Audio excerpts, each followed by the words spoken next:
Salamat sa iyo,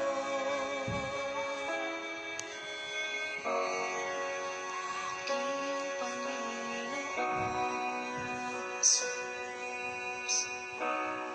Imin sa mapagpalang umaga po sa bawat isa at narito muli ako upang makipag-usap sa inyo at makapagbahagi ng salita ng Panginoong Jesucristo. Kaya salamat sa ating Panginoon na patuloy tayong bigyan ng kalakasan, kalusugan sa ating pangangatawan upang ipagamit po natin. Samantalahin po natin ang panahon na makapagbahagi po tayo ng salita ng Diyos. Kailan pa tayo magsasalita patungkol sa salita ng Diyos? Kung ikaw ba ay may sakit na, mangangako tayo, pagalingin upang magpagamit. Samantalahin po natin mga kapatid, ibigay na po natin yung natitirang panahon natin sa Panginoon. So yan po ang ating ginagawa ngayong umaga.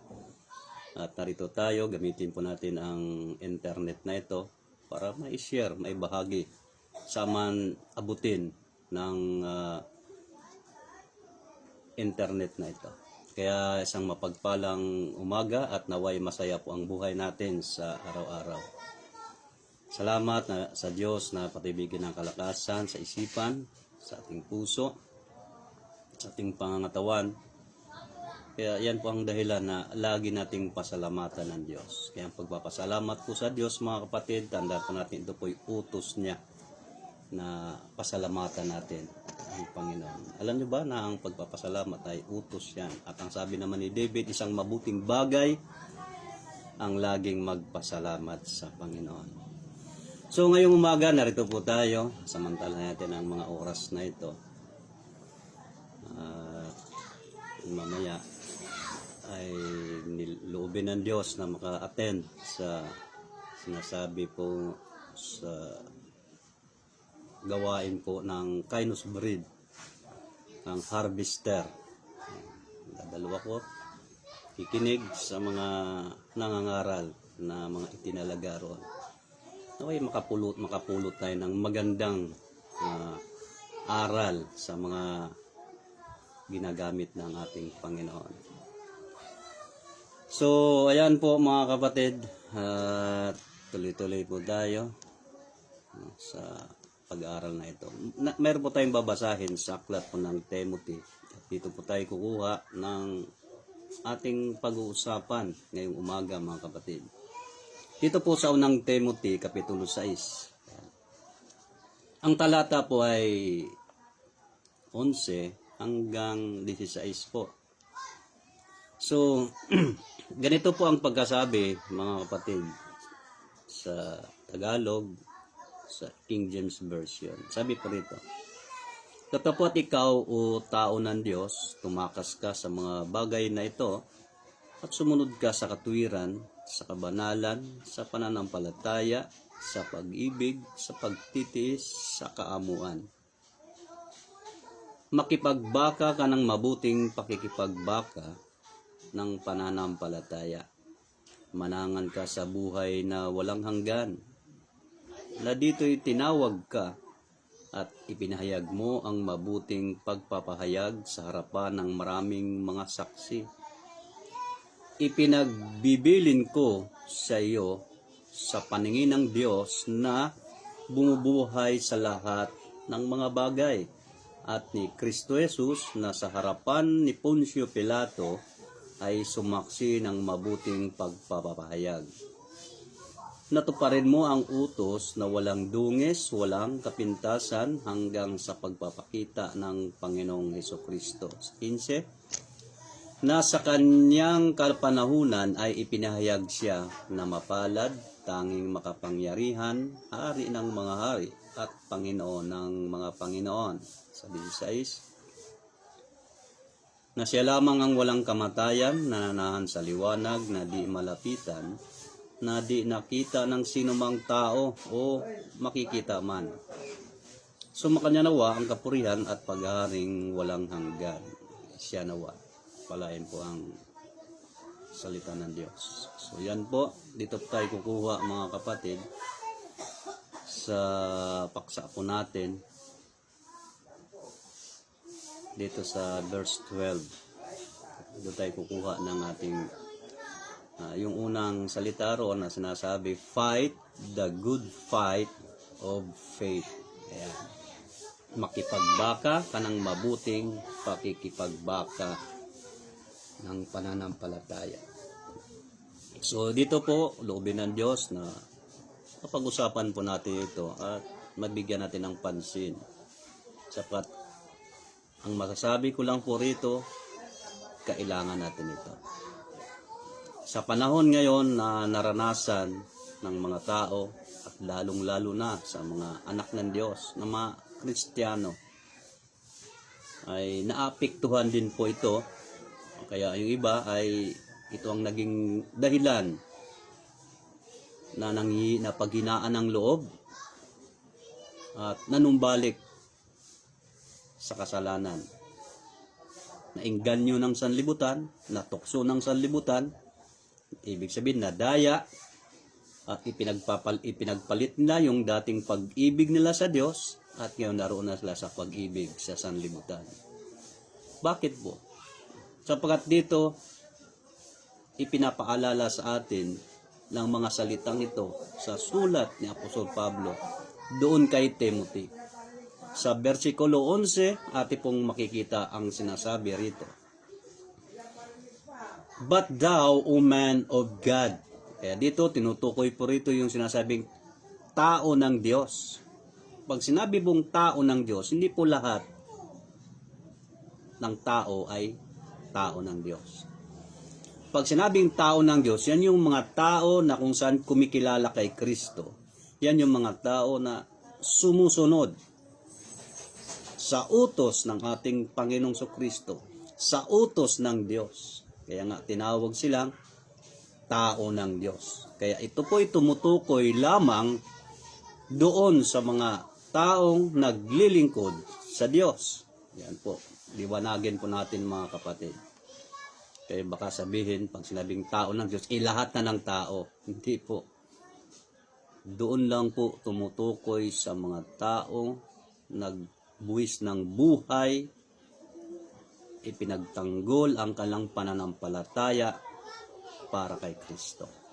Kaya ang sabi niya, but thou, O man of God, flee these things. Tumakas ka sa mga bagay na ito. Ano yung ibig sabihin dito ni Pablo na tumakas, mga kapatid? May mga bagay na dapat nating tumakas. Ibig sabihin ng tumakas, pag-iwas. Hindi naman sabihin itong parang nakakulong, tapos tumakas ka, humuga ka. Hindi po ganun ang ibig pong iwatig dito, mga kapatid. No? Pag sinabing tumakas, umiwas ka. Umiwas ka sa mga bagay na ito. Ano po bang iiwasan? Yan yung binanggit sa Jess, mga kapatid, sa versikulo 10. Yung mga tao ng Diyos ay huwag masaklawan ng pag-ibig niya sa material na bagay, lalong-lalo na sa salapi. Pag sinabing tao ng Diyos, ito yung mga taong ginamit ng Diyos. Mga tao na sabihin natin mga leader. Ito kasi yung pinupukusan ni Satanas na yung mga lingkod ng Diyos ay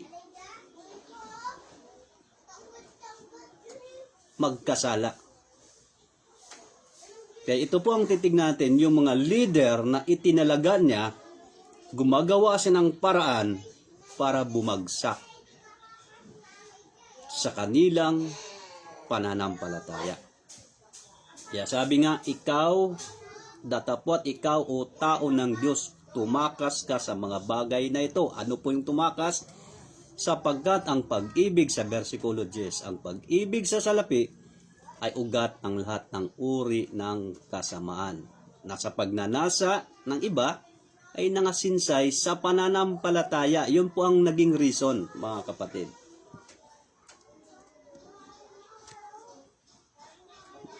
Na humaling sa kayamanan. Hindi na sila magtuturo ng katotohanan, kundi yung katotohanan, kalahati na lang.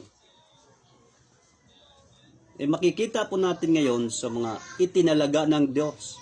Sabi natin mga ngaral, hindi sila nakapokus doon sa kaluluwa na maligtas, kundi nakapokus sila yung kaluluwa ba yan, may pakinabang ba ko dyan? So, ayan po mga kapatid, di ba? Yan ang po ang labanan ngayon sa panahon ngayon. Hindi naman sila naglilingkod talaga sa totoo, sa tunay na Diyos. Naglilingkod lang sila dahil may kapakinabangan sila. May makuha-kuha silang isang bagay pang material. Kaya ang sabi rito, ito yung sinasabing pagnanasa ng iba nangasinsay sa pananampalataya. Binanggit na po ito ni Apostol Pablo sa kanyang mga sulat, mga kapatid. Bakit po nangyari ito? Yan po yung mga nangasinsay sa pananampalataya. At tinuhog ang kanilang sarili ng maraming mga kalumbayan. Kaya dahil sa kalumbayan, ipinagpalit ngayon yung dating pagsasakripisyo, paglilingkod nila sa Diyos, dahil sa kawalan, dahil sa kahirapan, marami ng mga leader, mga pastor, umalis sa pagpapastor, nagtrabaho na lang, nag-abroad. Ipinagpalit yung dating pangako nila na hanggang kamatayan daw maglilingkod sila sa Diyos. Marami na po tayo nababalitaan ng ganyan mga kapatid. Nasaan na ang mga nga future leader na ang galing magsalita. Mga bata pa nga mapupusok yan no? Kaya minsan natatawa na ako Ito dapat magdahan-dahan. Huwag kang pabigla-bigla. Nakasulat sa Bible yan. Huwag kang pabigla-bigla sa pagsasalita, kaibigan, kapatid. Tamang gagawa. At tila baga, akala mo, ang laki ng eksperyensyado mo. Pakinggan tayo ng ganun, yung mga ngaral. Para akala mo, eksperyensyado na, akala mo talaga, ang abang tawag doon, na matagal na siya sa ganung larangan. Mayroon nga yung matagal na, veterano na nga, bumagsak pa. Kaya ito yung mga kabataan ngayon. Ingat-ingat po, mga pastor. No, huwag kang basta-basta makabigla sa pagsasalita. Minsan natatawa na lang ako Kaya ito, malayo pang nito mapupuntahan. Hinay-hinay lang. Tama naman yan Lalo na kapag ang itinuturo natin patungkol sa discipleship. Huwag mong sabihin na dahil sa ganun kabisado mo na ang discipleship at magsasabi pa tayo ng mga Greek-Grego, mga Hebreo. Yan ang pagmamayabangan ng ganun. Mga Grego na yan. Translate na nga sa Tagalog yan. Babalik ka pa doon sa Grego. Kaya ang dami nga nagkanda kulto-kulto. Dahil sumapi doon sa tinatawag na Messianic. Dahil ang gusto kasi Hebreo. Na kulto. Hindi na yung Biblia, Tagalog ko di Hebreo. Hindi na nga tayo makaintindi ng Hebreo na Meron akong Hebrew Bible. Sige nga, pakinggan nyo at basahin. Intindi nyo kung ano yung sinasabi. Kaya challenge ko Nakapulot lang kayo ng mga iilan lang na mga salita. Tapos sasabihin, ito kayabangan. Yan ang umiiral ngayon. Kaya ito ngayon, ang nangyayari sa sinasabing mga tao ng Diyos. Kaya ito po, sabi ni Paul kay Timothy, fight of a good fight of faith. Bakit po? Malawak pong kahulugan yan. Yung labanan mo, makipagbaka ka ng mabuting pakikipagbaka. Kaya nga paalala ko, lalo nga sa mga kabataan, si Pablo hindi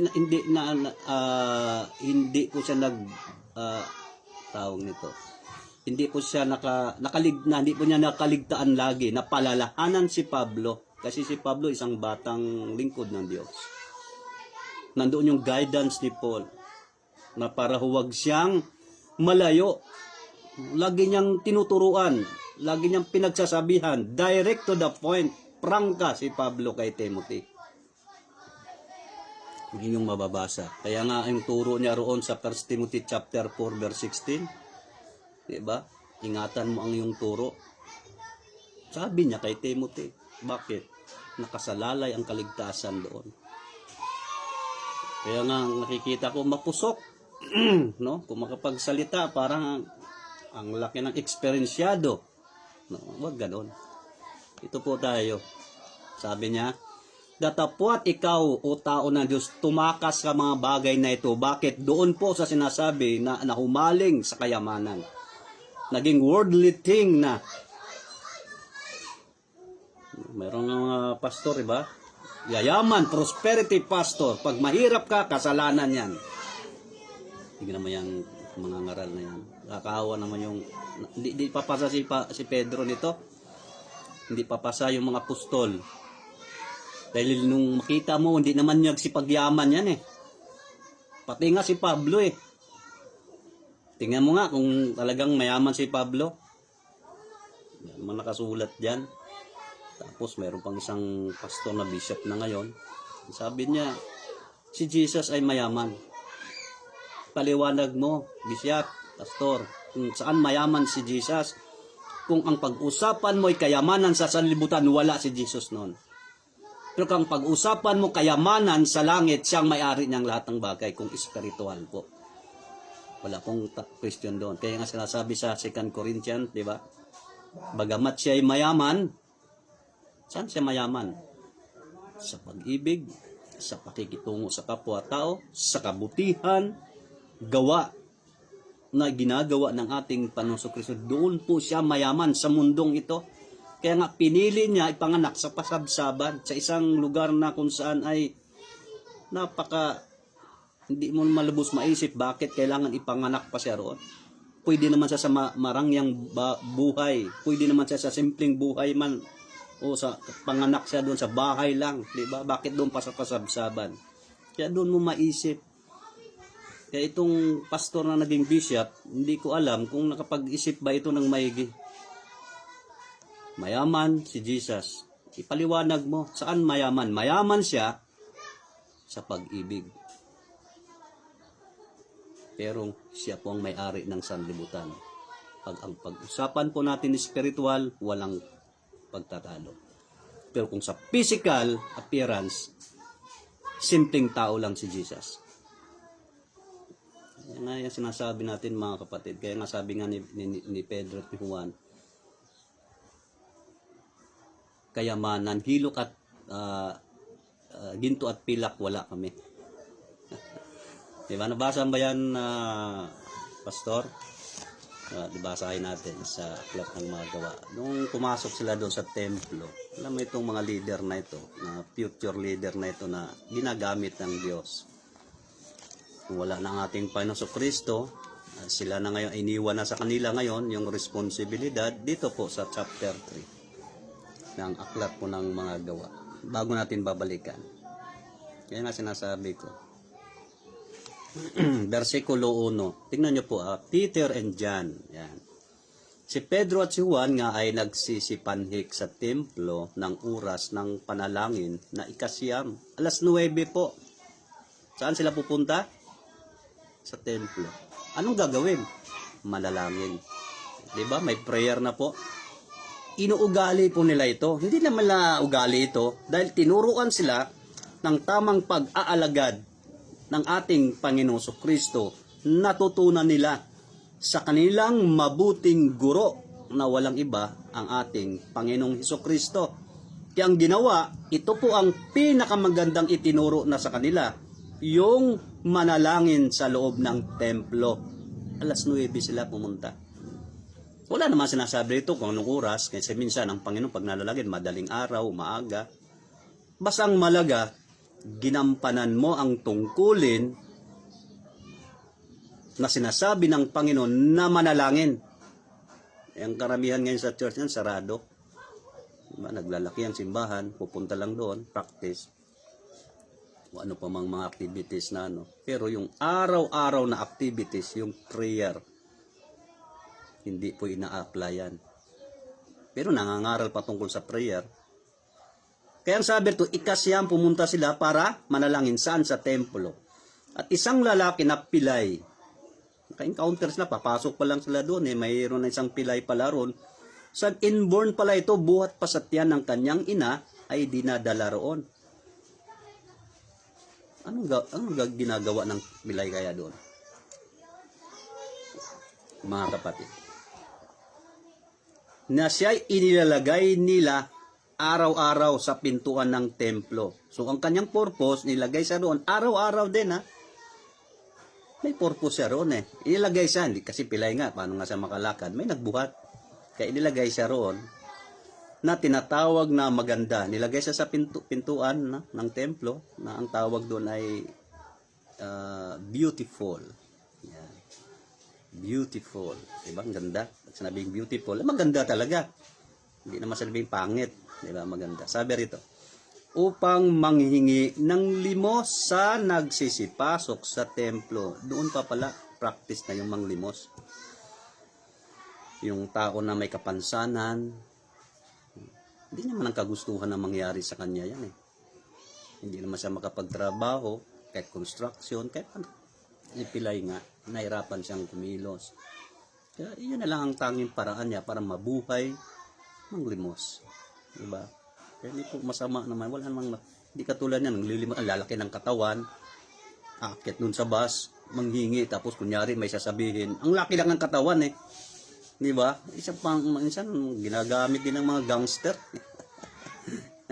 Di ba? Ang laki-laki ng katawan. Buti kung may kita mo talaga siya, may kapansanan, hindi na kayang magtrabaho. Tulad nito.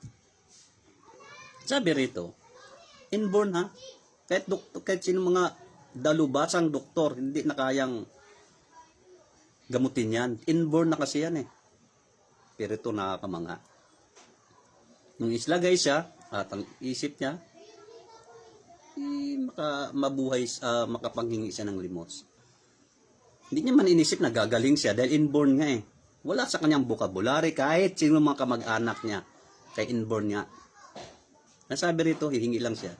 Na, timing po, no? Kasi araw-araw nga. Ito naman sila suwan. Araw-araw din pumapalik. Hindi lang siguro magkatagpo. Minsan, baka nahuli lagi, no? Itong isang pilay na binanggit dito. Kaya nga nakita nila, pagkakita ni kay Pedro at kay Juan na magsisipasok sa templo. Timing. Perfect time. Right time. Nagkatagpo sila. Dahil niloob na ng Diyos. Namanhik upang tumanggap siya ng limos. Kaya humihingi siya ng limos Ni-expect niya ito, mapera ito, Lord. Ganon siguro yung tao na yan na mabigyan ako ng taong ito. Diba? Ganon Para maibsan yung kanyang sa araw-araw ng kanyang buhay makatagpo man lang siya na makatulong sa kanya, na makakain siya sa araw na yun. Ganun po, di ba? Yan naman talagang purpose na ng lilimos Yung mga may kapantay, yung bulag, pagigitara, may mga talento pa ngayon sila galing pa kumanta. Di ba? Pero yung mga taong laki-laki ng katawan, mabuti raw ba't siya ba sabi pa hindi po ko gagawa ng masama. Bakit sinasabing gagawa ka ng masama? Magtrabaho ka. Parang pinangalandang, parang sinisisi pa sa atin na May laki ng katawan mga payat nga dyan, pero ang liliksi, nagtatrabaho, huwag lang makagawa ng masama. Napaka naman, kukupintinsyahan pa yung mga tao na may mga kapansanan Sabi rito, namanhik upang tumanggap siya ng limos. Yung nakita siya, yung nakakita sa kanya mga kapatid, sila si Pedro at si Juan. Sabi nila, at pagtitig sa kanya ni Pedro, nakasama si Juan, ay sinabi, tingnan mo kami. Perfect time, right time. Ito sinasabing God's perfect time, mga kapatid. Anong sabi rito? Tingnan mo kami. Hindi sila pinagalitan ni Pedro at ni Juan. Ay, umalis ka na sa tabi. Hindi, pag mabaho ka. tingnan mo kami. Oh, sabi ni Pedro at ni Juan, tingnan mo kami. Bakit kaya gustong tignan ng pilay ito sila Pedro at si Juan? Anong sabi? Sa verse 5. At kanyang pinansin sila. Oh, pinansin niya sila. Hindi niya sinabing, ba't kita titignan? Hihingi lang ako ng limos eh. Di ba? Nanghingi lang ako ng limos, magagalit kayo. Di ba? Ganun. Hindi po. Sa pinansin siya. Na umaasa, kaya nga siya tumingin, dahil ang isip niya, umaasa lang siya, tatanggap siya sa kanila ng anumang bagay. Baka kaya sinabing, tignan mo kami, ito malaki-laki ibibigay nito. Di ba? Tignan mo kung mayaman nga itong si Pedro at si Juan. Kaya nga yung sinasabing pastor, mayaman. Ito nga mga apostol, hindi nga mayaman eh. Hindi naman sila naparito, sumunod kay Kristo para yumaman. Tingnan nyo po. Hindi para magbakasyon, pumunta daw sa mga ibang bansa. Tapos pagdating, ayun, kumita na. Sabi rito, umaasang tatanggap sa kanilang anumang bagay. Sabi ito sa 6. Datapwat, sinabi ni Pedro, pilak at ginto, wala ako. Wala ako, sabi ni Pedro. Kahit siguro 5 duling na sinasabi, wala talaga siya.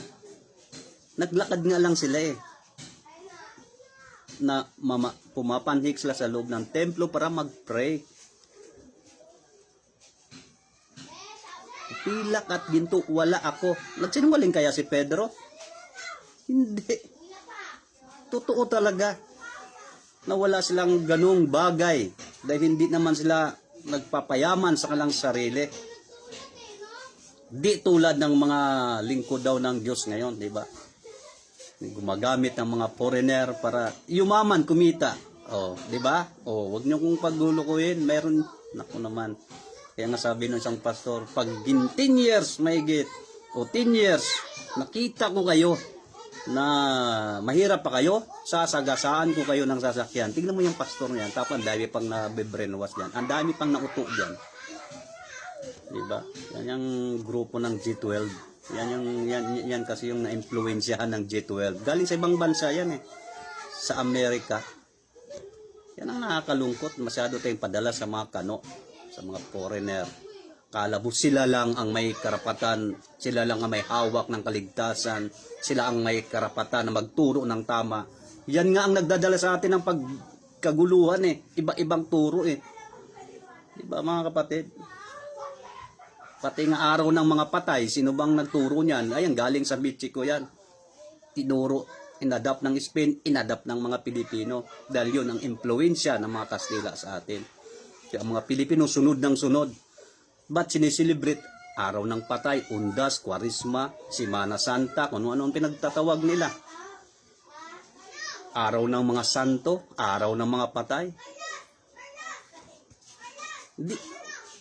Kaya yung pag-aaralan mga kapatid, wala sa ating galing yan. Turo yan ng iba.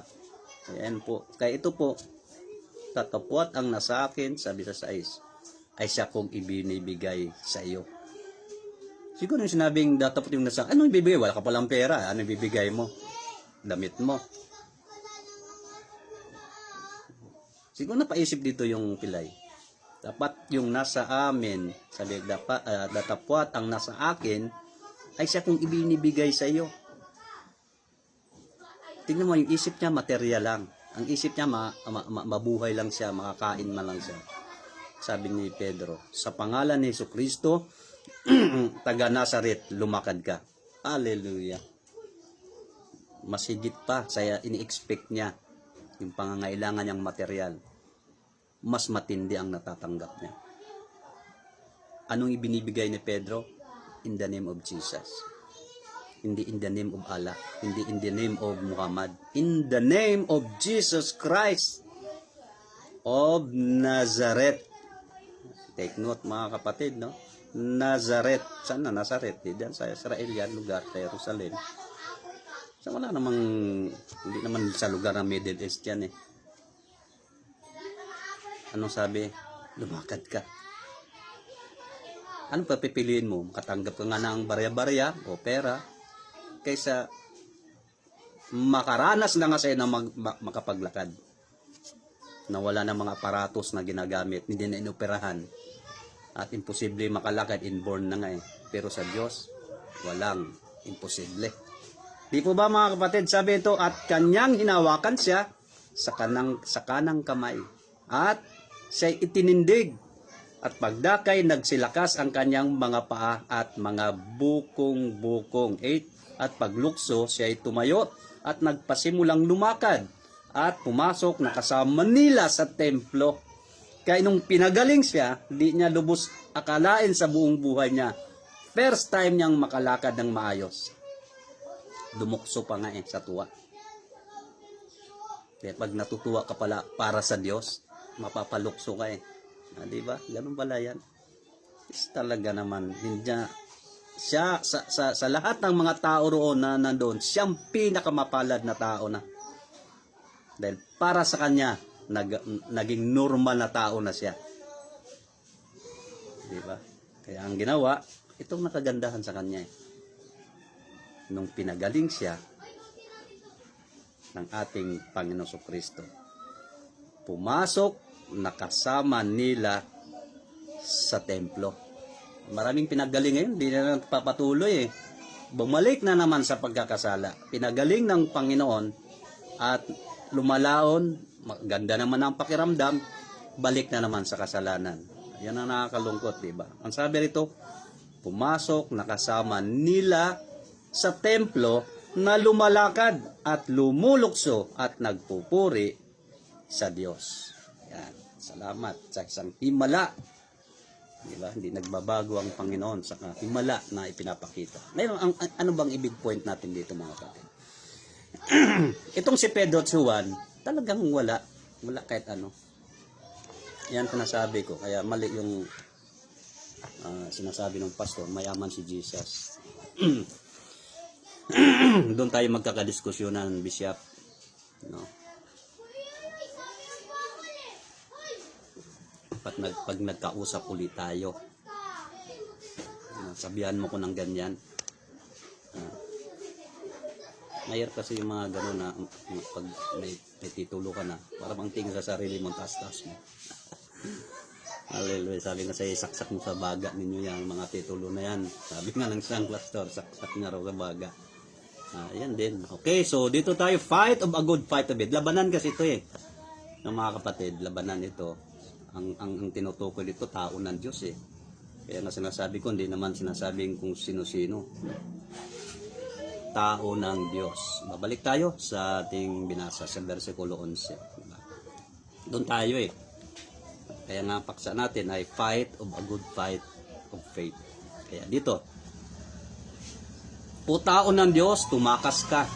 Datapwat ikaw. O tao ng Diyos, tumakas ka sa mga bagay na ito. Tatakasan mo yung mga gawaing makasanlibutan, lalong-lalo sa pag-ibig sa salapi. Yung pinakauna Hindi masama na magkaroon ka ng salapi. Ito naman. Pero ilagay mo sa tama. Yung makadiyos na gawa, mga kapatid. Kaya nga, ito yung dahilan Diba? Ang daming mga evangelista nating nabalitaan, nakulong dahil sa salapi. Nagkaroon ng corruption. Hindi maiwasan yan Ito yung mga taong hindi ma-satisfied ba? Na nakahawak na, nasanay na. Kaya lagi na lang na ang niya, pag napakinggan mo, laging hirap. Yung mga ganun mga ngaral Naghihirap sila. Huwag ka na magpastor, magtrabaho ka na lang. Para bang sinisisi yung pa o utang na loob pa. Kaya nga sabi rito, magandang morning. Ay, si Dazzle. Thank you, Dazzle. Thank you for watching. Kaya nga sabi nga ni Pablo, ngunit kung tayo may pagkain at pananamit ay masisiyahan na tayo doon. Yun ang sinasabing halimbawa. Hindi masama yumaman, kumita sa maayos na paraan. Huwag gamitin ang reliyon. Huwag gamitin ang reliyon. Napaka hindi maganda po yan. Kaya nga ang sabi nga rito, sinong tinutukoy rito? Leader. Tao nga ng Diyos eh. Kaya maraming mga pastor bumabagsak dahil sa pera. Utang dito, utang doon, kung sino-sino na lang, utangan. Yan, pag makarinig, ayun, sisigaw ka na ngayon, sisigaw. Wala nang respeto. Sisigaw ka na ngayon. Kunyari, para matakasan mo yung responsibilidad, di ba? Ganon yun eh, sa 12. Sabi ni Pablo, makipagbaka ka ng mabuting pakikipagbaka. Nang pananampalataya, hindi makipagbaka, pag-awa ka dyan, makipagsuntukan ka. Ang pakikipagbaka dito, yung faith natin. Yung faith mo sa Diyos. Gamitin mo sa tama ayon sa salita ng Diyos. Manangan ka sa buhay na walang hanggan. Kaya yung buhay na walang hanggan na iyong tinanggap sa buhay mo, manatili ka dyan. Ipagtanggol mo ang pananampalataya. Sapagkat dito, sabi ni Pablo kay Timothy, dito'y tinawag ka. Kaya bahagi na pala sa atin ito, yung makikipagbaka ka. Kaya sa panahon ngayon, makikipagbaka talaga eh, di ba? Inside and outside. Pakikipagbaka. Pag wala kang pera, pakikipagbaka rin yan eh. Diba? Kahit may pera ka nga, pakikipagbaka rin yan eh. Kaya sa buhay na ito, bahagi na yung word na pakikipagbaka. Physical man o spiritual. Kaya yung physical pakikipagbaka, ayun, gera sila roon sa Israel. Gaza, mga Palestino. At gera din doon sa Ukraine. At walang katapusan yan eh, sa Russia. At ito pang iba, may pangangamba pa. So, sa Lebanon, di ba? Ayan na.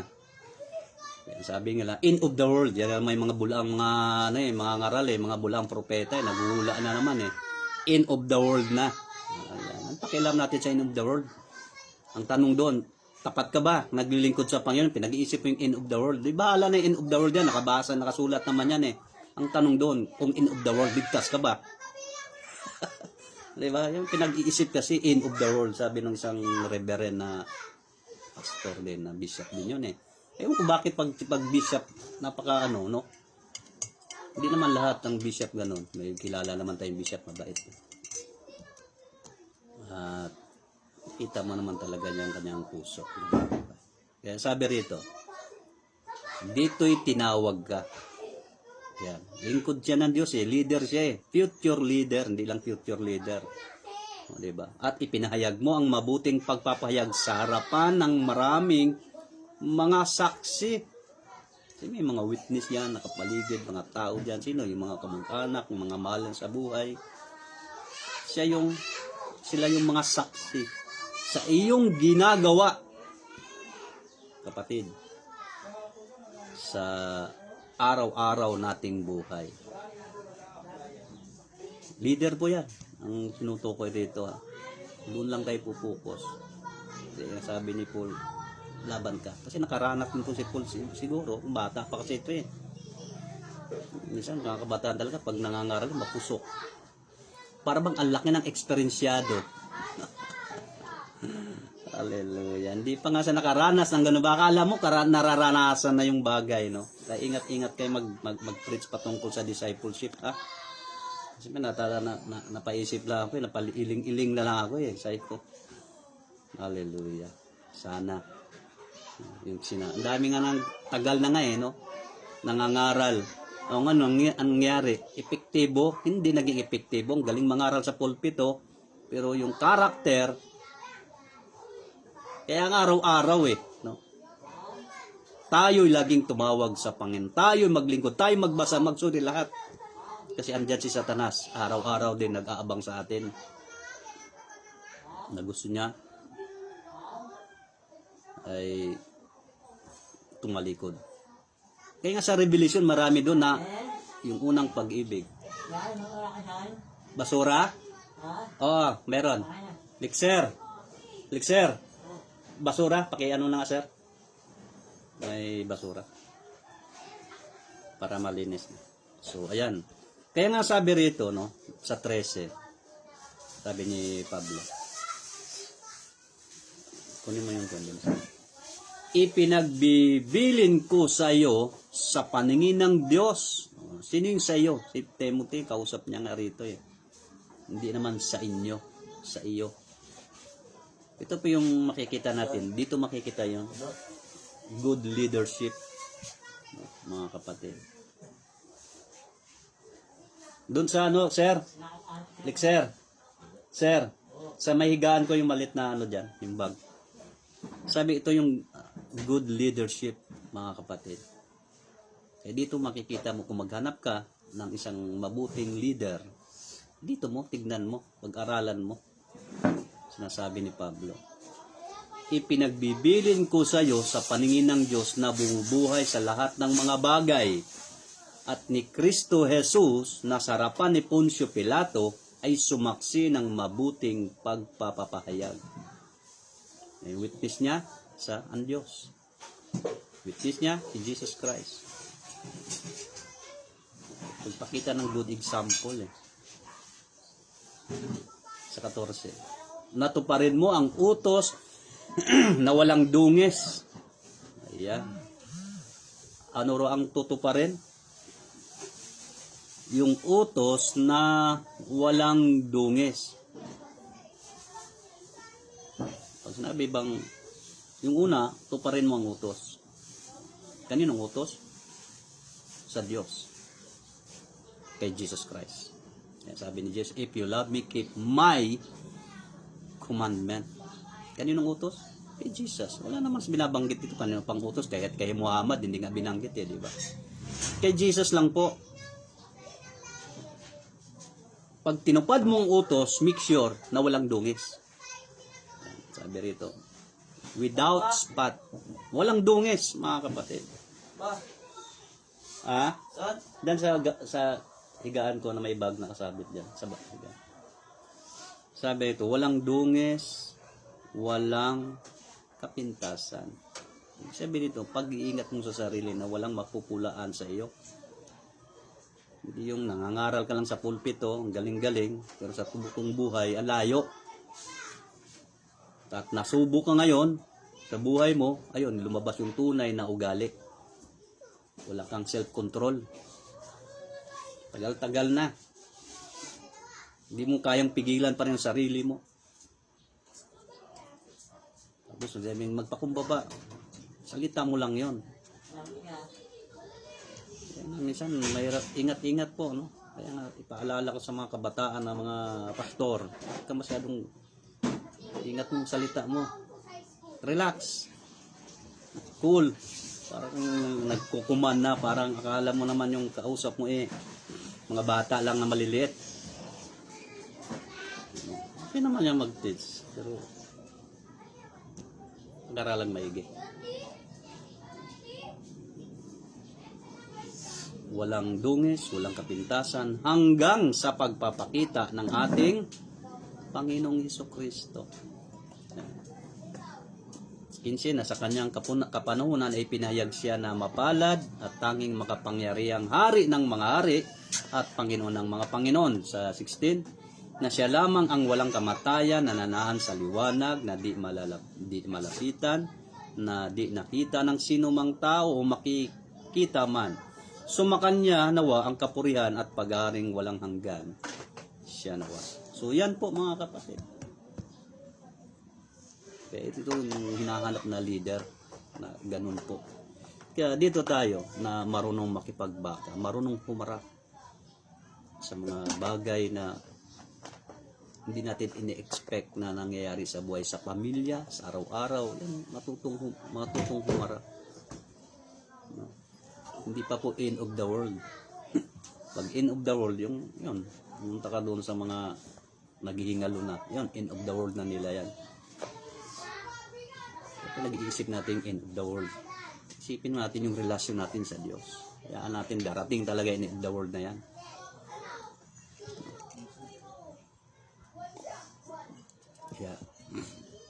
Kaya nakikinig ako Kung gusto ko makinig eh. Minsan, naiiling na lang ako sa mga nag-share eh. Sige, okay lang. Yan ang ano nila, naiintindihan eh. Alam mo, maganda yung, yan ang tamang discipleship. The good leader. Tiniteach. May requirements, may qualification pa nga dyan, sabi ni Paul eh. Dito natin makikita. Alam mo, sa kaatsamang parte ng mundo, nakaharap tayo sa mga matinding labanan. Kaya nga sabi ko, inside and out. Inside, di ba? Kaya nga, ito ang challenge sa buhay natin. No? Sabi ni Pablo, kay Timothy, laban lang. Kasi wala namang tao na hindi nakaharap ngayon sa mga problema ngayon. Sino man sa atin ngayon. Sa panahon natin ngayon, lalong-lalo na. Tayo nakaharap sa isang matinding pagsubok, problema sa buhay. Sino mang tao. Kaya naglagay siya ng leader para yung mga leader na yan, silang mabuting ehemplo. Kung paano sila nagtiis, ito yun sila. Binigyan natin ng buting halimbawa itong sila si Pedro, si Pablo, sino mga apostol, si Timothy, di ba? Kasi nagtiis sila eh. Kaya sa paglilingkod, may halong pagsasakripisyo. Pagtitiis. Bakit? Dahil si Kristo man ay nagtiis din para sa atin. Alam niyo ba yan mga kapatid? Kaya nga, ito yung nangyari sa buhay natin. Kaya nung sabi rito, sa Hebreo mga kapatid, basa po tayo, Hebreo. Ayan. Ang sabi rito ni Pablo, uli may sulat kasi nito, no? Hebreo 10, chapter 10. Ang talata po ay 36. Basa po tayo. Sapagkat kayo'y nangangailangan ng pagtitiis. For ye have need of patience. Pagtitiis. Ano kailangan natin? Pagtitiis. Ang pagtitiis ba natin may hangganan? Wala. Tuloy-tuloy yan. Para masabi mo na sa iyong pagtitiis, kasama mo nga ang Diyos. Ano pa ba yung sinasabing Emmanuel mo? Kung di tayo sasamahan. Kaya nga, kung hindi ka nagtitiis at puro hayahay ang buhay, hindi mo kasama ang Diyos. Hindi mo kailangan ng Diyos. Hayahay ka lagi. Kaya binigyan ka ng pagtitiis para masabi mo, sinasamahan ka ng Diyos. Dahil pag hindi mo kasama ang Diyos sa iyong pagtitiis, talo ka. Sabi ito, upang kung inyong magawa ang kalooban ng Diyos, ay magsitanggap kayo ng pagpangako. Ayun pala. Kalooban pala ng Diyos yan. Magawa ang kalooban ng Diyos. Yung pagtitiis natin, kalooban ng Diyos. Alam niyo ba yan mga kapatid? At alam niyo sa pagtitiis natin, hallelujah, si Jesus ang nagsabi mga kapatid, kung ano po ang layunin ng pagtitiis natin na ito. Napakaganda po binanggit ito mga kapatid. Sa banal na kasulatan. Tingnan natin. Mayroon po tayong mababasa rito. Sabi rito sa kanyang sinabi. Sa verse 19 po ng Lucas. Si Jesus ang nagsabi rito mga kapatid. Tingnan niyo po. Sa Lucas chapter 21 verse 19. Sa inyong pagtitiis ay maipagwawagi ninyo ang inyong mga kaluluwa. May kinalaman pala sa pagtatagumpay. In your patience, possess ye your souls. Hallelujah. Pagtitiis lang ha. May kasama na pala roon ng pagtatagumpay kung nanatili ka sa Diyos. Pero kung hindi, wala kang tagumpay. Kaya nga, dito, bahagi na po sa lahat ng bagay, mga kapatid. Kaya nga, lagi tayong pinapalakas. Fight of a good fight of faith. Sa kabila ng ating mga problema na hindi natin ine-expect, lagi tayong pinapalakas. Sa kabila ng mga kabigatan na yung hinaharap, sabi pa nga ng Biblia, tawanan mo lang. Diba sabi ni Pedro? Kasi nga, basahin natin sa 1 Peter. Sabi doon, may kaligtasan, pagtitiis lang ha. Sabi nga ni Pedro dito no? 1 Peter chapter 4. Ang talata po ay 12. Sabi niya, hanggang 13. Mga minamahal, huwag kayong magtaka tungkol sa mahigpit na pagsubok sa inyo na dumarating sa inyo upang kayo'y subukin. Kaya wag raw tayong magtaka. Tayo magulat. Bakit nangyari sa buhay natin yan, mga pagsubok na yan, na hindi natin i-expect, di ba? Na upang kayo subukin. Nawaring ang nangyari sa inyo, hindi karaniwang bagay. Ayun nga yung mga na-experience natin. Yung iba pa nga, hindi pa nga na-experience yan, di ba? Kung makapagsalita sa pulpito, akala mo, eksperyensyado na eh. No? Akala mo talaga, nagawa niya na eh. Kaya pag sa pulpito talaga, makikita ko, kaya kinikilabutan pag, kasi iniisip ko kasi ang pulpito, sagrado yan, hindi yan ginagamit ang pulpito para pag may sama ka ng loob, titirahin mo yung tao. May mga ginagamit yung pulpito pag may sama ng loob at yung sinasabi na pagpapayabang ba 10 years pag hindi kayo sasagasaan ka, tingnan mo at mayroon naman isang pastora din pag nagkakariton yan, di ang kalooban ng Diyos mapangasawa mo, marunong ka pa kung nagmamahalan yan sila. Itong mga ngaral ngayon, ingat po tayo sa mga ngaral ngayon, naglalabasan na, ginagamit din ang mga multimedia, itong mga ganito. Dami na ngayon mga ngaral ngayon. Mga ngaral daw ni Kristo. Pero iba lang pakay pala niya. Gaya ng prosperity pastor. Sabi sa akin ng pastor, pag ikaw ay mahirap, kasalanan, tignan mo yan. Dati mahirap yan.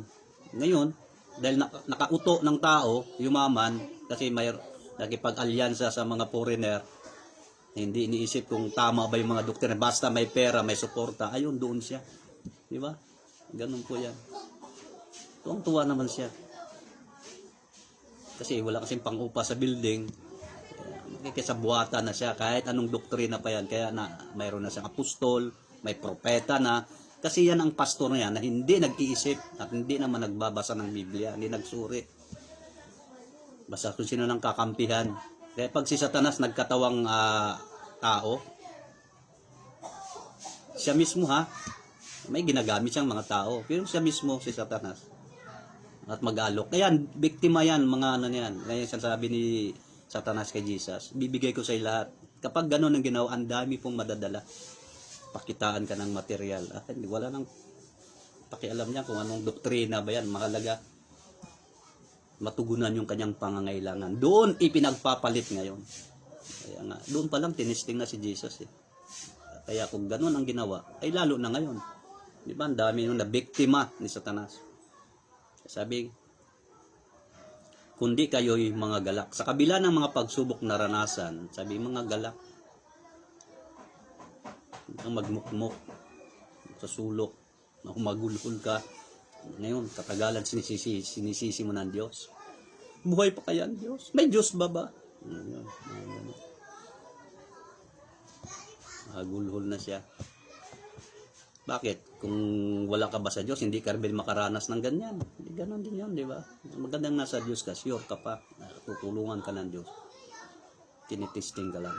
Kahit naman hindi ka Christian, talagang titestingin ka rin eh. Yun nga lang, paano mo isang galang? Iinom ka, at pag hindi na kaya, magbigti na. Yan ang problema ngayon eh. Sapat kayo'y mga karamay sa mga hirap ni Kristo. Yun ang reason. Bakit tayo mayroong pagtitis?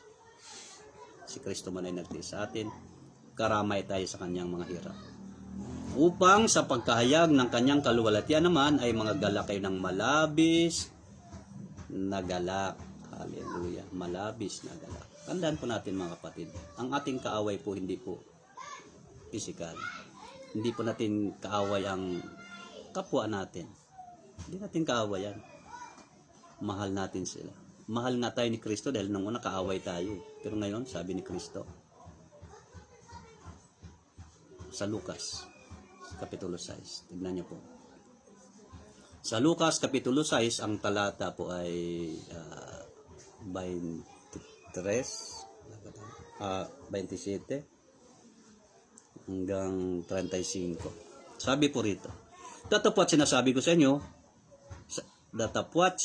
ko sa inyong nangakikinig, ibigin mo ninyo ang inyong mga kaaway, gawa ninyo ng mabuti, ang nangapupuot sa inyo.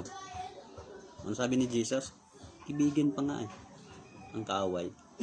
At gawan daw ng mabuti yung napupuot. Pagpalain ninyo ang sa inyo ay sumusumpa at ipanalangin ninyo ang sa inyo ay lumalait. Tingnan mo yung words na ito ni Jesus. Diba? Prangka. Ang paligoy-ligoy. Pagpalain pa yung sumusumpa. At ipanalangin pa nga yung mga lumalait 29, sa sumasampal sa inyo sa isang pisngi, iharap mo naman ang kabila. At ang sa iyo'y mag-alis ng iyong balabal, huwag mong itanggi, pati na ang iyong tunika. Yung sumampal, hindi naman ito literal Sinampal ka, uy, sakit o dito pa sa kabila para balance. Hindi ganun. Pakita lang po ito ng pagpapakumbaba. Huwag kang gumanti. Yun po ibig sabihin dyan. Diba? Ang ginawa ni Jesus kay Jesus, gumanti ba siya? Hindi. Patawad pa nga nung siya nasa krus. Ama, patawarin mo sila. Diba sa Lucas chapter 23. Sabi rito, bigyan mo ang bawat sa inyo'y humihingi. Bigyan daw. Minsan, pag may pastor nagbigay, yung asawa, uy, ba't mo binibigyan? Ayun, nakukontrahan na yung mag-asawa. Diba? May narinig tayo, mag-asawa, pastor. Yung pastor mapagbigay, makita ng asawa, bigay ka na naman ng bigay yun naman, nag-aaway na sila dahil sa pagbigay lang. Sabi din ng Bible, nabasa kayo nila ito, sabi ito, bigyan mo ang bawat sa iyo humihingi, at sa kumuha ng pag-ari mo ay huwag mong hinging muli. Matindi ito. Marabang sinasabing, pag ninakaw yung gamit mo, huwag mo nang kuhan, huwag mo nang kun. Hindi naman ibig sabihin ng gano'n mga kapatid. Ang hirap naman intindihin natin to kung ganito man lang. Kapag binigay mo, wag mo nang isipin, di ba? Meron nung na nagbigay sa church, nag-donate. Ay yung umalis, dahil nagtampo, nagalit sa pastor, kinuha yung gamit. Ibinigay niya na ngayon para sa church. Kaya nung umalis, kinuha na pati gamit. Ayun. Ayun. Hindi po sabihin na pag ninakawan ka, ito pa ninakaw yung sapatos mo. Maganda sapatos, ninakaw. Tapos sabi, huwag mo nang hinging uli. Ito pa medyas kompleto. Hindi po ganon, no? Ang sabi rito, mga kapatid, sinasabi ko nga, binigay na sa church, kinuha pa. Malaking natol yan sa Diyos. At kung ano ang ibig ninyong sa inyo'y gawin ng mga tao, gan din ang gawin ninyo sa kanila. Ano ibig sabihin Jesus dito? Ang ibig gawin? Kapag sinuntok ka, suntukin mo rin? Hindi naman ganon. Yung kabutihan po ito, kapag may ginawang mabuti, gantihan mo rin ang kabutihan. Diba? Binigyan ka ng isang bagay na pinakain ka sa Jollibee. Kung may time ka, gantihan mo, pakainin mo rin sa McDo. Ayan, diba? So, kahit magkaiba ng food chain yan. Diba? Pinakain mo sa Chowking, pakainin mo naman sa Mang Inasal. Ganun lang naman yan diba? Kasi kabutihan ang nais ipagawa dito. Hindi man tayo nag-isip ng masama. 32. At kung kayo'y magsiibig sa mga nagsisiibig sa inyo, ang pasasalamat ang inyong kakamtin. Sapagkat ang mga makasalanan ay nagsisiibig sa kanila. Ayun. Kaya huwag tayong iibig lang doon sa malapit ka lang, malapit yung sip-sip sa'yo. Yung iniibig ka dahil nauutangan ka. Huwag ganun. Kahit yung kaaway mo dati, ibigin mo siya. Yan ang pong ibig tukuyin dito. Lalo na sa politika. Yung hindi bumuto sa'yo, galit ka. Kaya nga yung kalsada nila, ay hindi pa semento yan dahil hindi na bumuto sa atin yan. Ganun po katindi ang mga kaswapang yung mga politiko. Pagkalaban sa politika, ay wag pa semento. Doon lang sa bumuto sa atin. Kaya makita mo yung mga kalsada sa iba, lalo sa probinsya, parang bungi-bungi. Dahil sa politika. Kaya sa amin merong ganyan Ba't hindi nakasemento doon lang layo? Kasi hindi bumuto yan Ayan. Yan sinasabi ito. Yan pong halimbawa. Sapagkat ang mga kamasalanan man ay nagsiibig, siya nagsiibig lang sa kanila. Diba? Pag alam ng kapitan, ito hindi bumuto, hindi papansin niya yan. Huwag mong bigyan ng certificate yan. Bakit? Kasi kalaban niya eh. Yan ang utak ng demonyo. Ulti ka pa rin ang nasa isip. Pag nanalo ka, halimbawa, kapitan ka na ng buong barangay, bumuto man o hindi, kapitan ka sa kanila. Presidente ka ng buong Pilipinas. Kahit hindi bumuto sa yan, yan pong ibig sabihin dyan. Senador ka ng buong Pilipinas, hindi lang sa bumuto sa iyo. At kung magsigawa kayo ng mabuti sa nagsisigawa sa iyo ng mabuti, anong pasasalamat ang inyong kakamtin? Sapat ganito rin ang ginagawa ng mga makasalanan. Ayan ang sinasabi. Yung mga tao malapit lang sa iyo, ito, tatalaga ko ito. Ito, hindi naman laging napapakita ito, hindi ko bigyan ng chance ito. Ay, nako. Sabi rito, anong kakamtin? Ganyan ginagawa kasi ng mga makasalanan. Yung may tinatangi. May tinatangi. O ikaw sana ikaw. Mga ganun. Kaya minsan tinatawa ko na lang, hiningiti. 34, at kung kayo'y magpahiram doon sa mga inaasahan ninyong may tatanggapin, yun, yung mangungutang na naman, tapos yung pinautangan mo, umaasa ka, kung itong mga ayaw magbayad, no, ng mga utang, hindi naman ganun ang ibig sabihin yan eh. Kung kayo'y magpahiram doon sa mga inaasahan ninyong mga may tatanggapin, anong pasasalamat ang inyong kakamtin? Lugi rito, yung mga nagpapahiram. Walang balik eh. Kung ganun po ang kaisipan ang mga makasalanan man ay nangagpahiram sa mga makasalanan upang muling magsitanggap ng gayon din. Nagpahiram. Yung business niya ay yung lending. Lulugi rito. Kung ganun po. Wala kang aasahan balik. Ito po kasi, pag nagpahiram ka, huwag kang magpatubo. 10% na nabibigatan yung tao. Yung makadiyos. Yung may takot ka nga sa Diyos. Ganun lang naman po. 35. Dapat ibigin niyo yung mga kaaway at gawan niyo sila ng mabuti. At mangagpahiram kayo. O, take note yung word na mangagpahiram kayo. O, ano yon? Isip na naman, pera. Na kailanman huwag mawala ng pag-asa.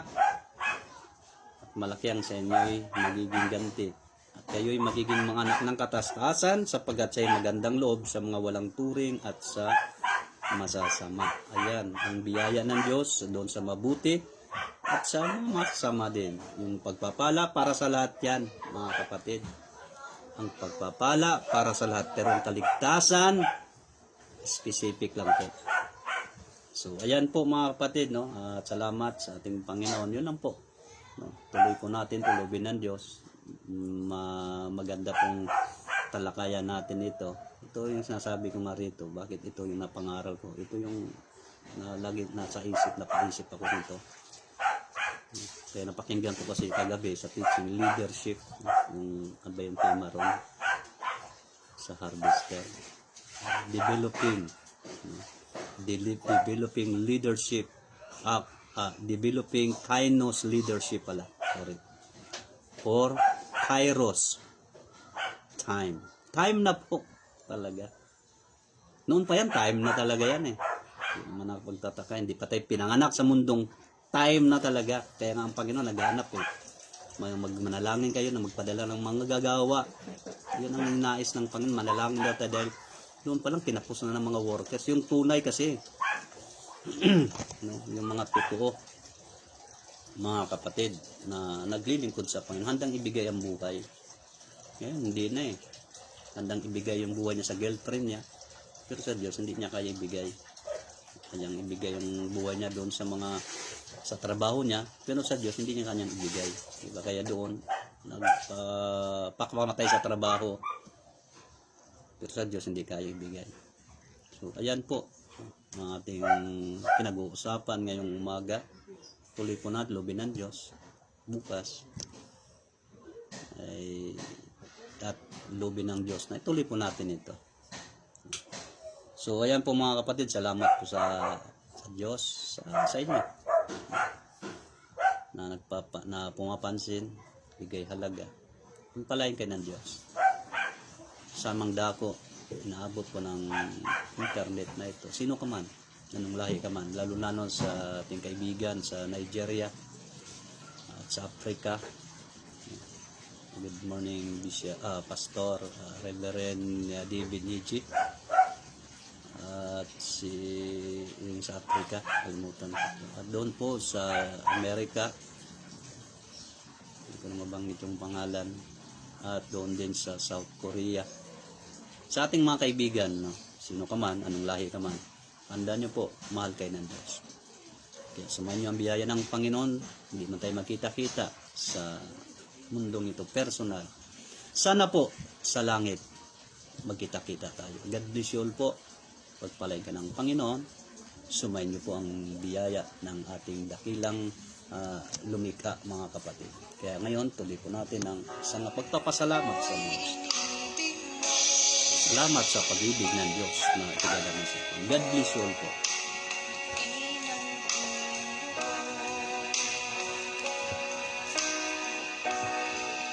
Ang tanging alay ko sa'yo, Panginoon, ang buong buhay ko, puso at kaluluwa.